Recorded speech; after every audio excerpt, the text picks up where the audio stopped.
Oh dear, Gary. It looks like I've got to correct you again. You remember the other day you got something, you was all over the moon, you thought it proved you got 4 times the height when I first did this thing. And we had to point out that, well, I had to point out that you were way over, got that all wrong, had to eat a bit of humble pie, although you never said anything, you just made excuses. Well, you've really done it again this time, haven't you? This is proof against our 1.4, you're saying. It's way over 2. Way over 2. And you can't, I've set this up again, taken the trouble to try and reproduce the screenshot on your video, your latest video, to be fair to both the weights, the half mass in its highest position, and the one mass about as high as it got, centre of mass in line with the second line up. And the half mass is just over the top line, just over twice the distance, twice the height, which is a little bit more than 1.4.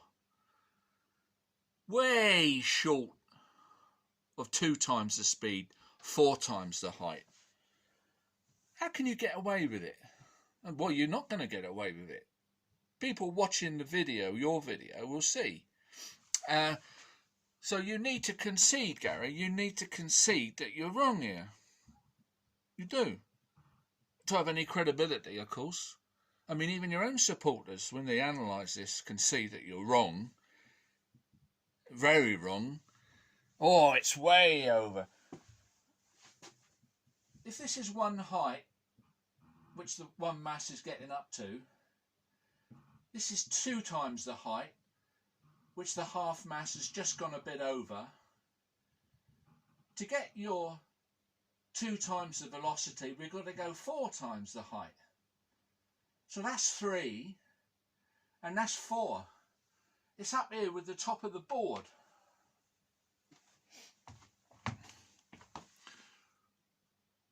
Miles off of what we've got, consistently.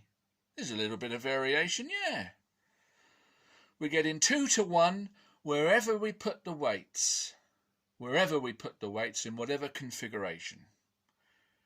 Now the point here is you've got to concede you're wrong, and you've got it wrong. Whether you want to apologise or not, it's up to you. But at least you could say, yeah, okay, I got that wrong. That's just over 2 to 1. A long way short of 2 times the velocity. Long way short.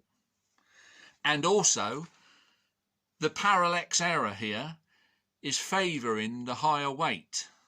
It makes the higher weight look higher, more than it makes the lower weight look higher.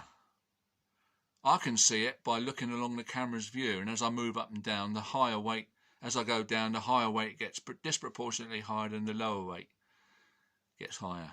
So there's a little bit of that. If we take all these things into consideration, it's roughly 2 to 1. A long way off, you're a long way off.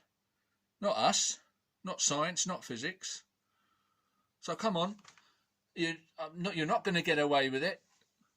You've got to concede that you're wrong.